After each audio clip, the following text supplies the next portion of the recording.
Carbon monoxide, or CO, is an odorless, colorless gas that can cause sudden illness and death. People and animals can all be at risk for CO poisoning.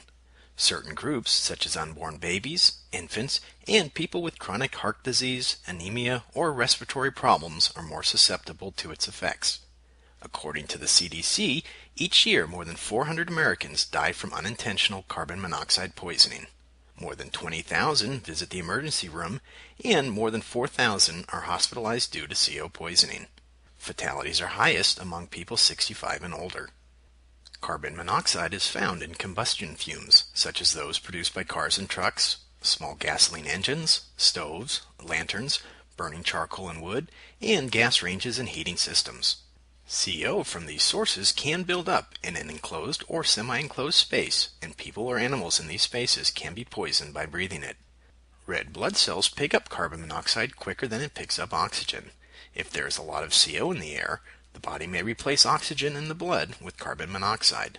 This blocks oxygen from getting into the body. The most common symptoms of carbon monoxide poisoning are headache, dizziness, weakness, nausea, vomiting, chest pain, and confusion. High levels of CO inhalation can cause loss of consciousness and death. People who are sleeping or intoxicated can die from CO poisoning before ever experiencing symptoms. Unless suspected, CO poisoning can be difficult to diagnose because the symptoms mimic other illnesses.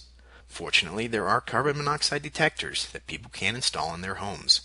There are also handheld instruments and indoor air quality professionals who specialize in identifying and resolving cases involving carbon monoxide issues. These are just a few things to know about carbon monoxide.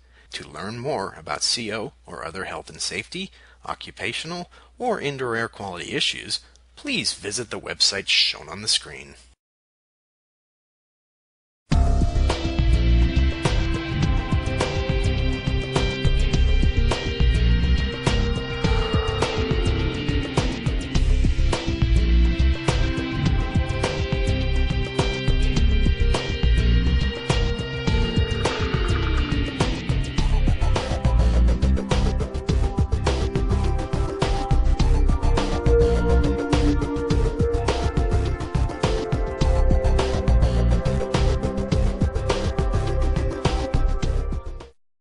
IAQ TV, the place to be.